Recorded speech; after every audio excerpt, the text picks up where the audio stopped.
Hello, good afternoon, no? 6:40. I think the time is 6:40. Yes, 6:40 to dito. And, yes, mamaya, ha? Pag-uusapan ulit natin. Continuous ulit kay Norman Mangusing ulit. Kasi yun, nasa sa kanya yung focus na mission ko ngayon, eh. So, hindi ako pwedeng, although pwede ako magpa-segue ng mga konting banat, pero share ko muna to, ang dami kasi for the last bago ako ma-ban, no, ma-suspend yung account ko for supposed to be 72 hours, pero na-reduce natin yung itong suspension nga ng FB sa akin dahil nakapagbigay tayo mga documents pertaining our identity. Kasi ang reason kung bakit ako sinuspende ni parang FB dahil sa nireport ako bilang isang fake account, no? Fake account lang sinabi sa akin. Nakahiyang-hiya nga ako dahil fake account ang pinasa sa akin at galing pa 'yon sa fake na tao ang nag-report nun sa akin while I'm looking for ito kasi pwede natin gamitin ito, kababatid, yung mga nakukuha sa eroplano, pwede natin kuning gawing pang protekta sa ating mga supposed to be dito sa matayan, pero gagamitin natin to, so baliktarin lang natin yan ako. Pero ito kasi kidding aside dito sa nangyaring shout out Gigi Kinyo, shout out sa pamangkin ko na si Guada Mami Lourdes, nakikita ko rin who are this, Nasip Barnacal, shout out sa inyo. Kamusta kayo? Kasi ito aamitin ko, real talk. During sa balitaktakan dyan kay Norman Mangusing aka Francis Leo, hindi ko masisisi ang tao na kumampi sa kanya. Kasi maganda nga talaga yung ginawa. Ako man din siguro kung hindi ko kilala si Norman Mangusing. Shout out Queen. Kung hindi ko kilala si Norman, aka tawagin namin kasi sa mga kapatid, sa totoo lang, sa loyalist community, sa BBM community, sa mga loyalista, ang tawag namin sa kanya bangkay. Kasi most of us, kilala namin yung tao. Yan ang tawag namin sa kanya. We call him bangkay. Kasi nga mukha daw siyang bangkay. At sa kung tutuusin, sa itsura pa lang, hindi mo siya pagkakamala isang Marcos sa totoo lang. Shout out Ma'am Mel, babalitaan ng Spain, Barcelona, Ruby, Agpal-Sagalot, batch ko yan. So, batch ko sa high school na makakapagpatuna, isa ako sa pinakababait nung ako ay high school. Kilabutan nawa ako. Sorry. Ito balik ako. Hindi ko masisisi ang tao na mag-isimpat siya sa kanya. Hindi ko masisisi ang tao kung ipagtatanggol siya dahil nandun yung tulong. Hindi natin may papagkait yung tulong. Pero alam ko na hindi ako kontra per se doon sa ginawa. Kontra ako doon sa tao kasi alam ko yung kanyang mga ginawa. Narinig ko kung paano umiyak yung mga tao na naloko. Alam ko naloko kasi nag-conduct na kami ng investigation 2016 pa within the loyalist community. Ang daming grupo po nakapaloob dyan. Yung mga grupo na nakikita nyo sa Facebook about loyalista, wala pa po yan. Mas marami pa pong mga ilalim na grupo. Yung mga admin, yung mga group page niya na kabute-kabute na sumulpot, wala po yan. Mas malalim po ang samahan sa baba. Kaya alam namin kung paano kumalat ang balita na ang biktima ay isang loyalista at kung ang perpetrator ay isang loyalista din. Kumakalat po yan sa amin. Sa dami ng nga pala, sa mga nagdadagdag sa akin sa mga group chat diyan na GC na about Francis Leo Marcos aka Normal. Pasensya mo kung hindi po ako maka-attend o kaya makasabay doon sa mga balitaktakan sa GC kasi busy. Sa totoo lang, ang daming tawag sa akin sunod-sunod. Pagbibigyan ng ebidensya, pagtatanong, pagko-confirm, Eto nga kanina, pinaraid ulit yung Green Meadows na 22 Nightingale Street, Green Meadows. Hindi po tayo ang nagparade noon, mga kapatid. Ang nagparade noon, homeowners na ang nagpapasok. Pero wala ni isang taong dinatnan. Sinasabi niyang nabenta niya, hindi po niya binenta. Kasi hindi naman po yun sa kanya. O eto, Joendaya Desagon, magsalita ka. Isa ka sa mga close-in ni Bangkay. Ano nangyari sa'yo? Diba? Pagkatapos kang pakinabangan, binaboy po ang yung pagkatao. Tama ako, diba? So, hindi po kasi kami gumagawa dito ng kwento. Hindi kami gumagawa dito ng... Nasa inyo yan paniniwala ninyo. But, alam namin ang totoo, social responsibility obligation namin na itama ang paniniwalang yan dahil ayaw namin na magkaroon pa ng maloko. Meron nga nagsasabi, palipasin na lang para marami matulungan pagkatapos na lang ng COVID. Palilipasin namin. Tapos pag marami na loko, sisisihin nyo kami pag nilabas namin pagkatapos. Alam ko na sasabihin nyo bakit ngayon lang kayo nagsasalita? Kailan nyo kami gustong magsalita? Pag marami na naloko, parang na-dengoy na lahat ng tao. I cannot see the logic, di ba? Kung ngayon sa sikat, ngayon namin ikat. Tulad ng isang bata, kung ngayon nagkamali, ngayon mo itama para magtanda. Di ba? So, yun ako. Okay. Ako, unang-una na ako kasi marami na kasi nagbibigay ng pillar. Sabi niya, sorry sir, nagkamali kami. Sorry brother, nagkamali kami. Sorry din. Sorry din. Kung natatawag ko kayong bobo. Sorry din. Sorry din kung natatawag kayong yung mga labag po yun sa kalooban ko, natawagin ko kayong ganun. Pero, hindi po, alam ko kasi yung rule of engagement Kung hindi ako magre-react kung hindi kayo re-react. Ngayon na ang panahon yan. Walang ibang pinakamabisang panahon para itama ang isang pagkakamali, kundi itama mo yan sa oras na siya ay nagkamali. Tama ako, hindi. Most of us, mga magulang. Most of us, mga may anak. Kailan nyo ang itatama ang inyong anak? Hindi ba doon sa panahon siya ay nagkamali mismo? Hindi ko na kailangan kasuhan, hindi ko na kailangan patunayan. Andyan na yan. Nire-raid na nga, hinahabol na nga Bart Magsayo Escorial Mamintas. Hinahabol na nga yung idolo mo bossing Hinahabol na. Sandamukal ang nilabag niya sa batas. Sandamukal ang pinaiyak niya. Sandamukal ang kwinartahan niya. Well, hindi ko kayo masisisi. Tulad ng sabi ko, paniwala nyo yan. Paniwala nyo yan. Go on. Go on. Maniwala kayo. Pero hindi nyo kami kayang patigilin. Hindi nyo kami kayang patigilin. Marami yan. Tulad ni Joendaya Desagon. Isa yan sa mga naging close-in niya. Naging katulong niya. Alam niya ang kalakaran kung paano manloko si Francis Leo aka Norman Mangasin. Alam niya ang kalakaran. Alam niya ang modus.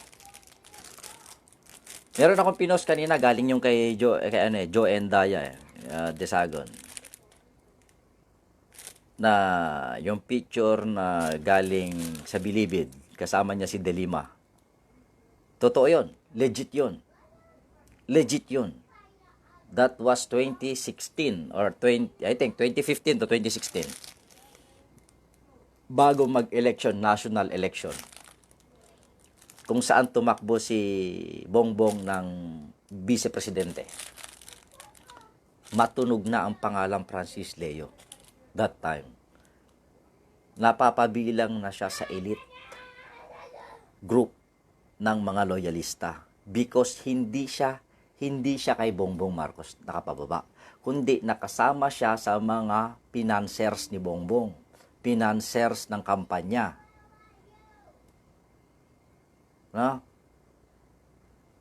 Nakasama ko ngayon. Nagpapasalamat ako sa mga ito dahil mababait silang tao.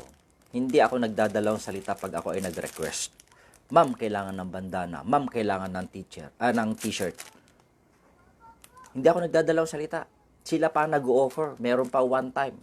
Sabi niya, Sir Jay, bigyan mo ako ng bank account number, papadalang kita ng pera para itulong mo. Ma'am, ang sabi ko sa kanya, sinuspend ko po ang asosasyon ko. Wala po kaming tutulungan. Hindi sir, bibigyan kita ng $20,000. Ma'am, sorry. Kung gusto nyo, ibigay nyo sa silaw. Tawag ko ngayon sa kumare ko. Mare, bigay ka ng bank account number, 20,000 at stake. Para sa tulong.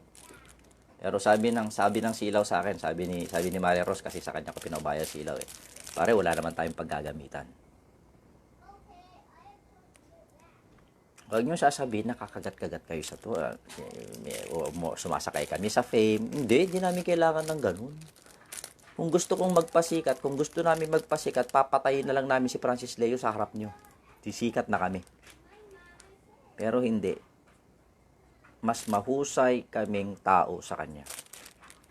Unang-una, wala kaming nagrabyadong tao. Again, doon sa mga nakabalitaktakan namin dyan, nakakasagutan namin, nagmumurahan tayo. Pasensya. Hindi naman siguro kami magmumura kung hindi nyo kami munang minura. Hindi ko naman siguro tatawiin kayong gago kung hindi nyo ako tinawag na gago. Hindi nyo pa napapansin sa balitaktakan natin. Isinosoli ko lang yung salitang binabato nyo sa akin. Kasi alam ko na hindi nyo kasalanan na kayo ay maging emotional, maging passionate. Nandyan na yung tulong, tapos lalabanan namin. Hindi namin siya nilalabanan sa tulong. Nilalabas namin yung totoong pagkatao dahil nga, eto na lang ha. Kung kayo, gamitin ko ang apelyido nyo para makapanloko ng iba, tapos itutulong ko din yung sa inyo. Payag ba kayo na magamit ang apelyido ninyo sa panluloko? Di ba? Hindi. Ganon yun, concept nito. Ganon ang point of view nito. Na hindi dapat. Kung tutulong ka, tutulong ka. Wala yung mga agrabyado ka pa ng iba. Kung tutulong ka ng hindi, wala kang inaapakang iba, wala kang pinapayak, at higit sa lahat, hindi ka nagnanakaw, hindi ka nangagrabyado, nangaagaw na kung ano-ano ari ayan. Bakit ko sinabi yon? May basis ako. Yung land grabbing sa Ramon Isabela. Legit yon na kaso. Na kung saan may namatay nga dahil inatake na sa sama ng loob. Ang mahalaga na tulong basta sa alin, kahit nanakaw kapatid. Ikaw, kapatid, Castillo Grace, gamitin ko yung apelyido mong yung Castillo. Magnakaw ako, ipakain ko sa mga anak mo. What will be your reaction, and most especially sa mga kamag-anak mo? 'Di ba masakit? Ganon kami lumalaban. Bakit kamo? Kilala namin ang pamilya Marcos eh. Ganon namin sila pinoprotektahan, ganon namin sila kamahal. Ngayon kapatid Grace Castillo, ngayon na booking siya sa pagiging Marcos niya, ginagamit niya panloloko. Bakit hindi niyo paggamit ngayon ang apelyido niyo sa kanya para manloko ulit? Hindi bali, tutulong naman eh. So siguro karangalan yun. Karangalan nyo yun. Karangalan ng apelyido ninyo yun. Hindi ako against sa iyo. Ito ay, ako din, hindi naman ako against. Sabi ko kasi yun, kung nauna ka dito sa broad, no, dito sa vlog, dito sa live na to, hindi ko against, hindi ko kayo masisisi dahil nandun nga yung tulong. Ako man din, kung hindi ko kilala yung taong yan, siguro ganyan din ang mararamdaman ko. Pero kilala ko yung tao. Kilala namin. Yung mga nasa taas na nanonood. Yung mga nandito na nanonood. Most of you, lalo-lalong nasa loyalista community na kung saan, most especially mga leaders na kapwa ko dyan, alam nyo ang nagsisirculate dyan. Pero mali kasi. Shout out kapatid Susie Mandawi Reyes ng Hong Kong. Ikaw, Susie, kapatid, kilala mo ko mula't simula. Pag mali, mali. Pero ang mahalaga, yun pa rin eh, mali pa rin. Ang mahalaga, natutulungan niya ang taong walang-wala sa panahon.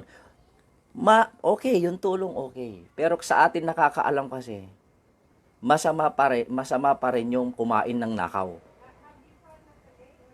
Medyo at point.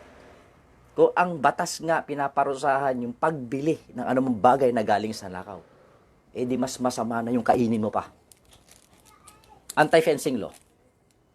Bawal ang bumili ng galing sa nakaw. Eh di mas lalo na yung kainin mo pa. At morality ng tao. Kakainin mo yung nakaw. Nasaan yun? Kilalang kilala. Yan, John Pinky Shingen. Isa yan sa mga taong kilalang kilala mula kaibuturan, atay, balun-balunan. Dahil sila halos umiyak na sila ng dugo. Halos umiyak na sila ng dugo. Sana maintindihan nila na sa kapakanan din nila. Tama, ginagawa namin to bilang hindi pigilan yung tulong. Ginagawa namin to para hindi na madagdagan yung maloko. Hindi na madagdagan yung ganyan, John Pinky Shingen na tao. Hindi na madagdagan ang isang Ligaya Vera Perez. Hindi na madagdagan yung mga ophthalmologist sa Baguio. Hindi na madagdagan yung mga tao sa Ramon Isabela na inagawan pa ng lupa. Ganon yung puntos namin dito. Hindi kami against sa tulong. Tumutulong nga kami. Paano kami against sa isang tulong? Tumutulong kami sa aming makakayanan, pero wala kami inaapakang iba. Tumutulong kami sa abot ng aming makakaya, pero wala kaming pinapaiyak na ibang tao. Tumutulong kami, pero wala kami inaagrabyado. Kasi walang sense yung tulong. Tutulong ka nga, pero may inaapakan ka ng iba. Anong kawag mo doon? Kahipokrituhan. Buti sana kung hindi ko rin alam yung amount ng itinulong. Buti sana kung hindi ko rin alam yung amount ng niloko. Diba? Tayo na, times 10, times 100 pa. Gatiting lang yung itinulong eh. Tapos pagsamba, ganun. Ano naman reaksyon ninyo dito sa mga biktima? Ano naman yung simpatiya nyo din nyo sa iba? Ng mga naloko.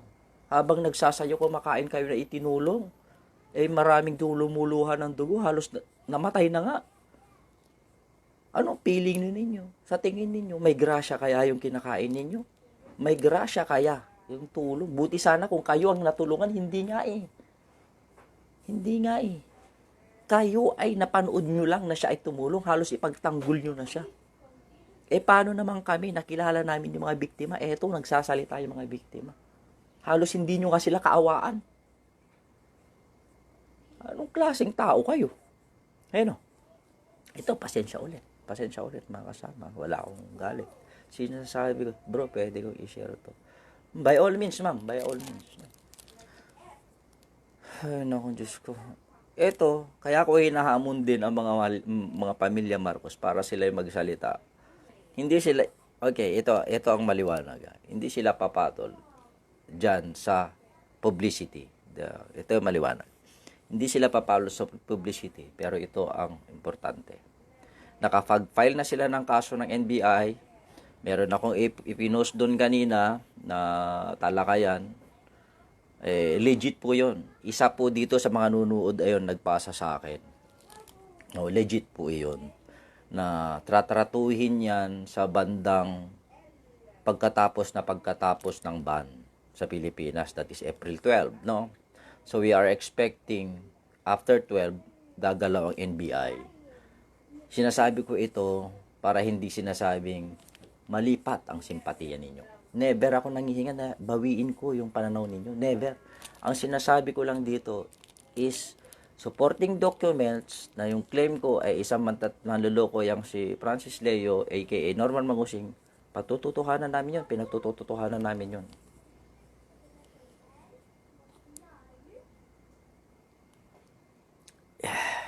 Nagtatago na siya, kapatid. May assets ka, di ba? Kasi ako, wala akong pera dito, pero nagagawa ako magpambestigate. Pwede ako mag-utos ng mga tao, hindi ko binabayaran yon, nakikiusap ako. 'Di ba? Nakikiusap ako, nabigyan niyo ako ng ganito.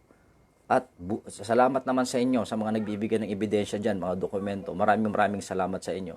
Marami pa lang hindi ko pwedeng ilabas kasi very sensitive. Very sensitive. Kailangan nating i-contain muna yung tao. kailangan nating makuha muna, ma-secure yung taon, ay hindi niya mapapagalaw yung mga goons niya para magsilabasan sila. Hindi ko muna ilalabas yun, pero kumpleto na po kami. May kumpleto na rin ako sa detalye ng kernel na hayop na yon. Kaya ikaw, kernel, sir, kernel na dyan, nasa logistics ng krami, humanda ka na, bossing. Humanda ka na. Dahil sigurado, mawawalan ka na ng career. Bagsak mo dito, magiging riding in tandem ka na lang. No? Kaya ito, wala akong sama na loob. Ulitin ko, wala akong sama na loob ni naman. Kung medyo nadadala kayo ng inyong emosyon at nabubulag ang inyong paniniwala, hindi ko kayo masisisi, mga kapatid. Hindi ko kayo masisisi dahil ulitin ko, ako man din, kung hindi ko kilala yung tao, malamang ganun din ako. Pero never in my life na magtatanggal ako sa isang taong hindi ko sigurado ang pagkatao. Hindi ko isasang-alang-alang ang aking prinsipyo na hinubog ng aking ama para lang magtanggol sa isang taong hindi ko sigurado ang pagkatao. Siguro, mamamangha ako, hahanga ako, pero not to the point na ipupusta ko ang dignidad at prinsipyo ko. Kasi yung iba kasi, they start na mura, walang yan ka pala, ba't di kayo tumulong? Kilala nyo ba ako? Anong basis nyo na hindi ako tumutulong?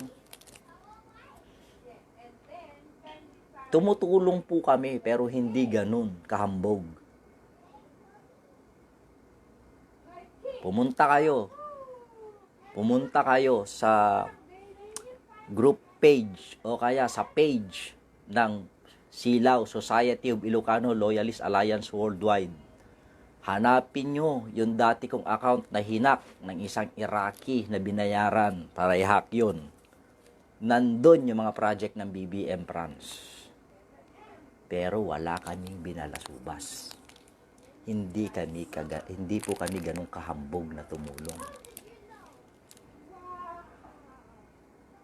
Babalik nyo sa akin, hindi ka tumulong. Ito, tumutulong nga kami, abangan ninyo. Pero hindi po kami ganoon, mga kapatid. Sinasabi ko, pwede tayong tumulong discreetly. Mas marami pang mayaman sa kanya tumutulong sa buong mundo na hindi ganoon kahambog. Merong agenda, di nyo ba napapansin? May agenda upang gustong sirain. May agenda upang maging sikat para mas madaling kumuha ng pera.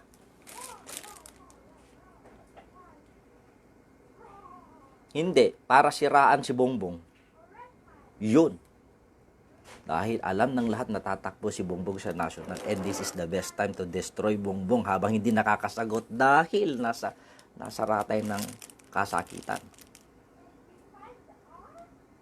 At alam niyang hindi siya papatulan ng mga Marcos in publicity. Well, I know, nagbigay na ng statement through persons. Actually, ako din, meron ng email, pero wala eh. Ganun lang talaga. Ganun lang talaga, hindi natin until mahuli lang talaga. Magtataka na lang kayo, mahuhuli yung idol nyo, si Norman Mangusin. Ito pa, last word. Alam nyo ba bakit ako hindi pumapatol sa mga ganyang tao? Hindi ko sinusuportahan. Para sa mga anak ko na lang. Kasi, kung umayon ako sa taong ganyan na alam ko na may tinatagong kalokohan sa mundo, isusumbat sa akin ng mga anak ko, Papa, sumang-ayon ka naman nun eh. Papa, di ba si ganito nga si Norman Mangusin, alam mo namang siya ay siraulo, manluloko, tapos hindi ka nagsalita. Kahit alam mo ang totoo. Anong gusto nyo? Pakainin ko yung mga anak ko nang galing sa nakaw. Syempre, pag pinayagang kumain sila nang galing sa nakaw, okay lang sa kanila nakaw. Anong gusto kong gawin nila? Magnakaw para sila yung mamakain? Tularan o magnanakaw ng 10,000. Itutulong yung 2,000 para sila yung maging mabuti para sa mata ninyo. Ganun ba? Hindi. Ang mali.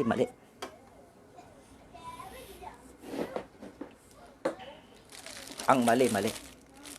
Hindi na dapat kinakampihan. Wala na dapat rason yan. Huliin siya ngayon. Talagang hindi na siya matatakot dahil wala naman siyang kawalan. Wala na siyang choice.